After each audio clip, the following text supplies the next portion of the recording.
Assalamualaikum warahmatullahi wabarakatuh, pemirsa Banten TV dimanapun Anda berada. Senang sekali saya Asep Mulyana dapat menyapa kembali pemirsa Banten TV dalam podcast Banten TV. Nah, pada kali ini kita akan mencoba membahas tentang peran generasi muda untuk pemberdayaan pariwisata digital di Provinsi Banten yang memang saat ini lumayan booming sekali, apalagi untuk generasi muda khususnya Gen Z di era saat ini banyak menggunakan media sosial untuk mempromosikan pariwisata, khususnya banyak pariwisata yang dipromosikan di daerah Kabupaten Pandeglang. Nah, sudah hadir bersama saya narasumber yang mencoba akan membahas tentang tema kita hari ini, yaitu Ibu Rika. Halo Ibu. Halo. Bagaimana kabar hari ini, Bu? Alhamdulillah baik. Alhamdulillah baik. Untuk kesehariannya Ibu sebagai Komisi 3 ya, Komisi 3 DPRD Provinsi Banten dari fraksi Nasdem. Oke, dari fraksi Nasdem gitu ya. Nah, terkait yang saya ulas tadi perihal tema kita hari ini, tema perbincangan kita hari ini, perihal pemberdayaan generasi anak muda gitu ya, Bu. Untuk mempromosikan pariwisata khususnya di Provinsi Banten ini, bagaimana tanggapan Ibu? Ya, anak muda saat ini sebenarnya menurut saya memiliki peranan penting ya untuk pariwisata. Pertama karena mereka nih melek teknologi kalau bahasa saya. Jadi kalau misalnya mungkin kalau kita dulu generasi milenial atau generasi sebelum-sebelumnya lagi, kalau kita liburan nih udah cukup gitu aja gitu loh. Tapi kalau misalnya anak-anak muda sekarang tuh lebih misalnya kemana aja nih akan dijadikan konten dalam tanda kutip, karena mereka lebih bisa lebih melek untuk bisa ngedit, terus bisa jadi konten kreator. Dan ternyata saat ini di Indonesia lah, kita lihat di Indonesia itu konten kreator itu menjadi salah satu peluang usaha dalam tanda kutip, peluang untuk mendapatkan uang bagi anak-anak muda yang mungkin tidak ingin terikat di kerja kantoran gitu, yang office hour, yang segala macam. Di situ dia bisa kreatif, dia bisa kemana-mana nyari ide konten segala macam. Jadi kalau menurut saya peranan anak muda untuk mempromosikan pariwisata terutama di Provinsi Banten ini sebenarnya salah satu peluang yang potensial untuk kita bantu, maksudnya untuk kita rangkul gitu ya. Iya betul. Nah, berhubungan dengan itu ya Bu, kira-kira menurut Ibu dalam peran anak muda sekarang ini kan banyak destinasi wisata ya di Provinsi Banten ini. Apakah promosi digital ini sudah menjadi kebutuhan utama untuk kita sebagai orang Banten nih untuk mempromosikan pariwisata ke luar Provinsi Banten? Iya, kalau menurut saya iya, karena kalau misalnya kita hanya promosi berdasarkan leaflet, pamflet, atau misalnya surat kabar, misalnya media cetak, itu memang nggak semua orang bisa baca. Tapi ketika itu menggunakan media sosial misalnya atau platform-platform digital sekarang, orang kan kayak misalnya saya misalnya mau kemana nih, mau ke daerah yang saya nggak tahu, misalnya ke Papua misalnya, saya kan belum pernah tuh ke Papua, pasti kan kita searching di internet. Betul. Jadi memang media sosial ini sangat dibutuhkan untuk kita promosi wisata gitu, supaya Banten ini dikenal juga semua objek wisatanya gitu. Oke, nah sejalan dengan itu tadi kan sempat dibahas juga ya banyak destinasi wisata di Provinsi Banten ini yang memang lumayan banyak yang hype atau booming atau bahasnya viral gitu ya Bu. Berkat media sosial dan anak muda juga gitu. Nah, lantas bagaimana Ibu sebagai DPRD ini melihat fenomena ini gitu? Iya, yang viral ini sebenarnya ada beberapa sih informasi. Maksudnya kita tidak bisa melihat itu kayak misalnya kita pakai kacamata kuda ya, hanya melihat hal yang ingin kita lihat saja gitu. Memang sempat beberapa waktu yang lalu juga ada yang viral tuh justru yang konotasinya negatif gitu ya. Nah, jadi viral di sini diharapkan lebih positif gitu. Dan memang kalau misalnya kita melihat dari sisi objek wisatanya, misalnya contohlah Pandeglang misalnya. Pandeglang punya Pulau Pecang di daerah Taman Nasional Ujung Kulon. Nah, Taman Nasional Ujung Kulon ini bukan se-Indonesia, bukan se-Provinsi Banten, sedunia hanya ada di Pandeglang gitu loh. Sebenarnya kalau misalnya itu akan trending kan misalnya maksudnya, atau misalnya di FYP kan misalnya, nah itu akan menjadi potensi wisata juga gitu, yang jadi pilihan. Bahkan sebelum kita nih orang Indonesia ke situ, orang-orang bule udah pada tahu di sana, karena di sana berselancarnya ombaknya sesuai, kemudian bersih, di bawah bisa snorkeling segala macam gitu. Bahkan mungkin saya yakin mungkin kurang dari 50% orang Banten yang pernah ke sana sebenarnya. Nah, jadi yang potensi hidden kayak gitu kan sebenarnya lebih misterius dalam tanda kutip ya. Cuma memang PR kita bersama harus kita lihat bahwa kondisi infrastruktur ke sana juga menjadi PR. Maksudnya kayak misalnya ke Pulau Pucang tuh kan udah sampai sumurnya, jalan udah bagus memang. Tapi dari sumur nyebrang lagi 2 jam ke Pulau Pucangnya. Nah, untuk orang-orang yang mungkin kurang terlalu suka kendaraan laut, mungkin agak mabok juga ya, kayak kita kalau di Jakarta ke Pulau Seribu misalnya, kan sama 2 jam kayak gitu. Dan memang di sana itu belum terlalu ramai kayak Pulau Seribu, karena itu bukan padat penduduk ya.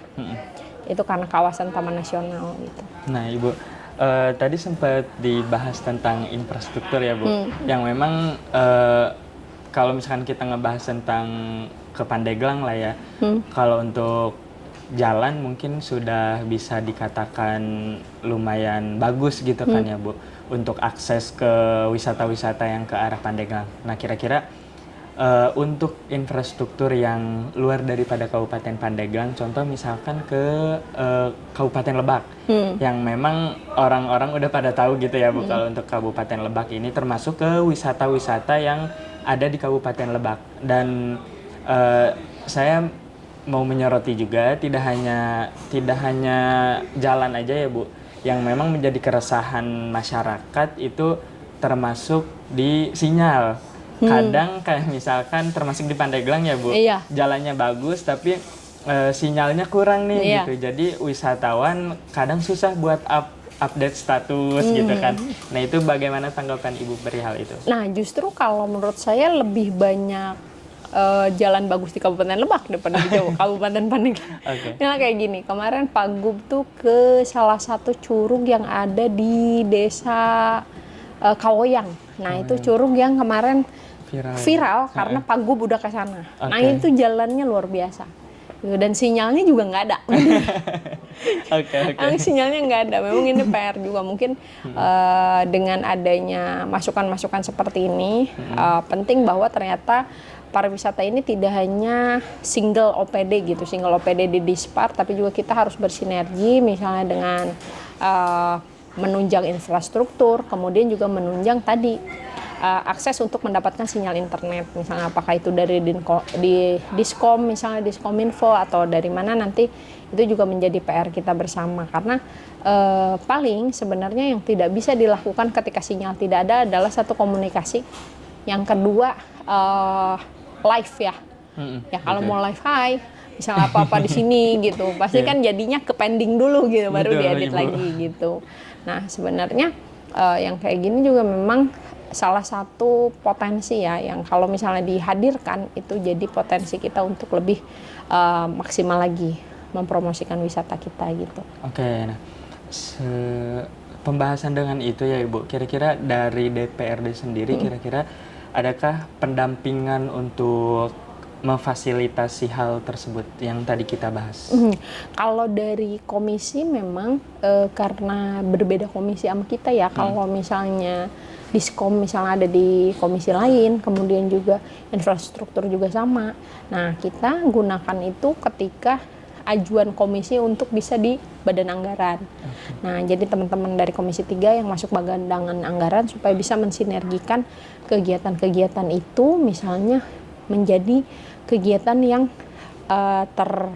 terintegrasi dengan OPD yang lain. Jadi Dispar misalnya tadi dengan PU misalnya atau Perkim, kemudian dengan Diskom misalnya atau dengan OPD yang lain lagi gitu. Karena kalau di komisi kita ada OPD yang tadi saya sebutkan bukan dari OPD komisi 3 gitu. Berarti memang harus ada integrasi dan kerjasama gitu ya, Ibu, antar komisi.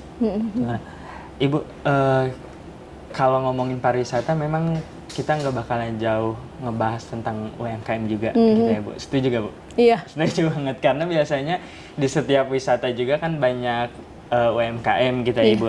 Nah kira-kira menurut Ibu pribadi potensi UMKM dan ekonomi kreatif di Banten ini apa saja sih yang kira-kira bisa diangkat di setiap wisata di Provinsi Banten? Sebenarnya kalau misalnya UMKM di kita tuh belum ada ciri khas kalau menurut saya. Misalnya ciri khas gini, kayak kalau kita ke Bandung kita kuliner gitu loh. Kalau misalnya kita ke Puncak berarti wisata alam.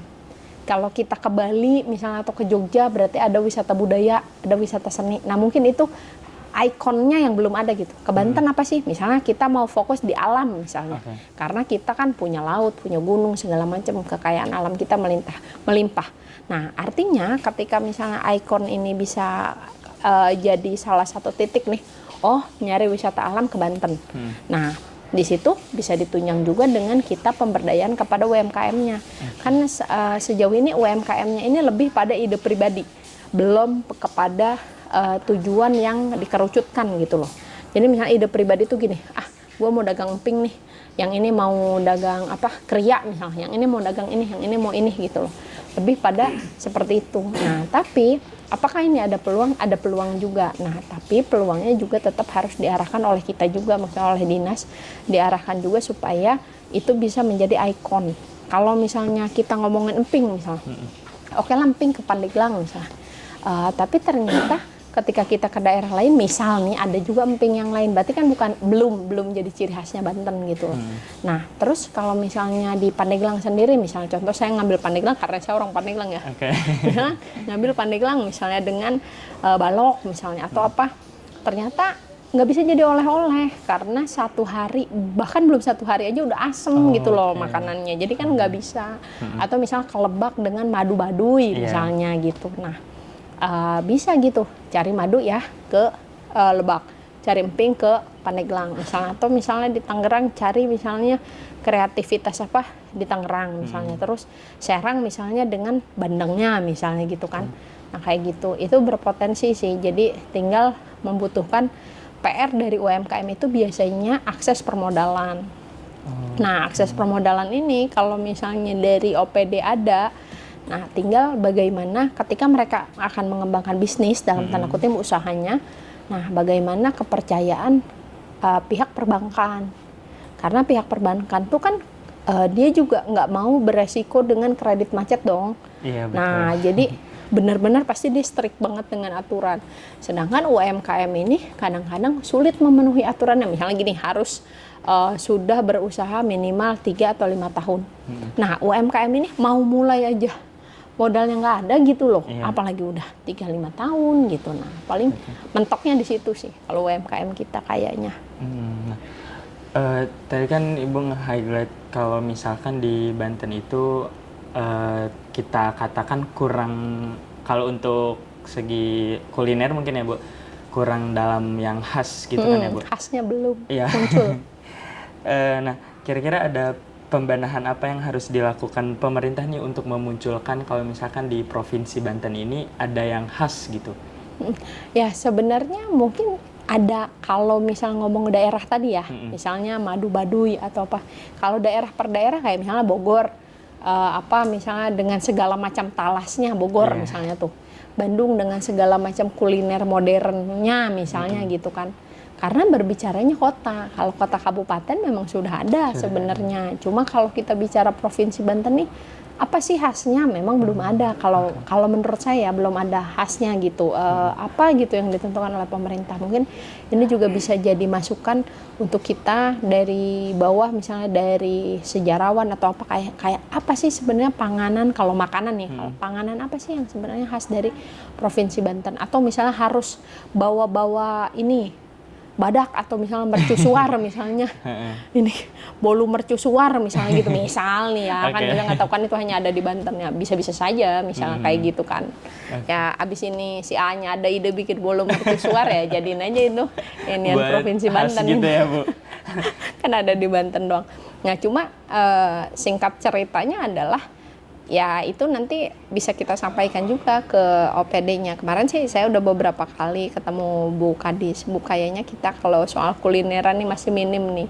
Apa kita nanti adain misalnya lomba kuliner khas Banten misalnya gitu kan, bisa-bisa aja supaya orang bisa nyari ke kita. Karena orang ke Bandung nyari apa sih?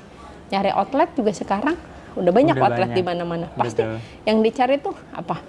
Bubur inilah, roti itulah, maca inilah gitu. Kalau ke Bandung sebenarnya kan yang dicari itu doang. Tapi hidup loh masyarakat dengan viral itu gitu. Makanya harapan saya ke depannya UMKM di Banten juga berkembang, punya ciri khas dan orang akan mencari gitu.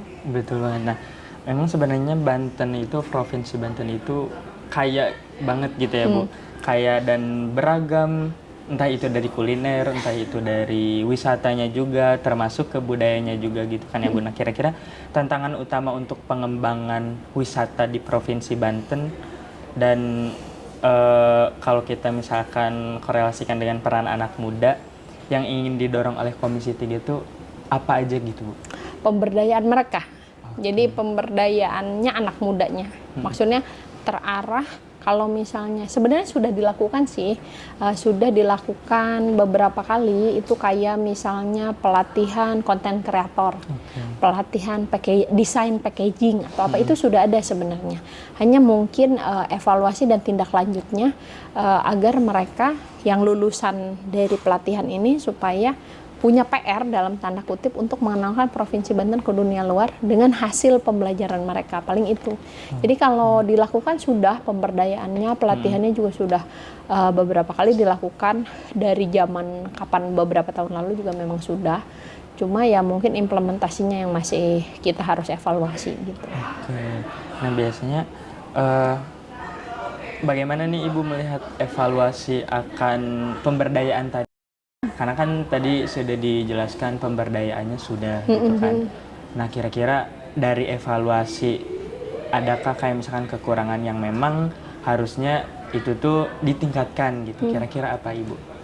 Ya, kalau misalnya saya ngelihat kalau kayak duta wisata kayak Kang Nong tuh ada paguyuban gitu. Paguyuban Kang Nong misalnya, paguyuban duta wisata. Nah mungkin ini bisa dibentuk juga semacam alumni konten kreator batch 1 misalnya, batch 2 misal nih ya, kalau saya ide saya nih misalnya, jadi mereka punya PR yang batch 1 nih bisa ngasih kontribusinya, misalnya dia mendapatkan sertifikat misalnya ketika dia mengupload 3 jenis wisata misalnya, 3 lokasi wisata misalnya, 3 jenis juga bisa sih, misalnya jenis makanan, kuliner, jenis pariwisata budaya, pariwisata agama misalnya gitu kan, yang religi gitu misalnya, kayak gitu mungkin. Jadi tidak selesai hanya dengan pelatihannya saja, tapi implementasi dari pelatihan itu bisa dilakukan juga gitu. Oke, nah Ibu kira-kira sejauh ini ya yang kita perbincangkan tadi, ada gak sih harapan Ibu untuk generasi muda khususnya di Provinsi Banten ini agar lebih peduli lagi, lebih aktif lagi untuk mempromosikan tidak hanya pariwisata aja, tapi yang termasuk ke destinasinya orang Banten gitu nih, termasuk kayak kuliner, budaya di Provinsi Banten untuk memperkenalkan potensi daerah sendiri ini gitu. Harapan Ibu gimana? Harapannya sih karena kalau kita lihat Provinsi Banten ini memang masih PR terkait dengan pencari kerja ya. Terutama lulusan SMA ke bawah. Kalau yang sarjana mungkin mereka punya pilihan untuk kerja di luar, misalnya di luar Banten maksudnya, atau misalnya jadi ke perusahaan kemana dia punya pilihan. Tapi untuk yang SMA ke bawah kan paling tujuannya adalah punten misalnya ke pabrik atau misalnya jadi buruh harian lepas misalnya, atau misalnya apa. Nah harapan saya apapun level pendidikan mereka itu bisa lebih aware terhadap perkembangan zaman. Nah jadi dia mungkin ketika belum memiliki penghasilan pasti, konten kreator salah satu peluang untuk mereka mendapatkan income gitu untuk mereka, terutama ketika memang kontennya bagus, orang nonton banyak, kemudian juga akhirnya jadi income tersendiri buat mereka, dan itu tidak hanya angan-angan menurut saya, karena sudah banyak konten kreator atau misalnya orang-orang yang mempromosikan tempat-tempat atau acara-acara atau kegiatan-kegiatan yang akhirnya mereka bisa FYP gitu. Iya. Dan ternyata bisa jadi cuan dalam tanda kutip buat mereka juga gitu. Betul. Jadi lebih aware terhadap perkembangan digital sekarang. Oke. Wow. Nah, itu tadi pemirsa Banten TV perbincangan kita nih ya. Kira-kira sebelum kita tutup nih Bu, ada closing statement terlebih dahulu dari Ibu untuk pemirsa Banten TV, silakan. Ya, closing statementnya adalah mari anak-anak muda di Provinsi Banten manfaatkan kreativitasnya, terutama untuk menggaungkan, meninggikan pariwisata, budaya, dan kesenian yang ada di Provinsi Banten. Kenali daerah kita dan banggakan keluar daerah sehingga orang dari daerah lain masuk Provinsi Banten. Terima kasih. Oke. Terima kasih Ibu untuk perbincangan kita hari ini. Semoga kedepannya kita masih bisa berbincang-bincang lagi karena kebetulan suka banget nih ngebahas tentang pariwisata gitu kan.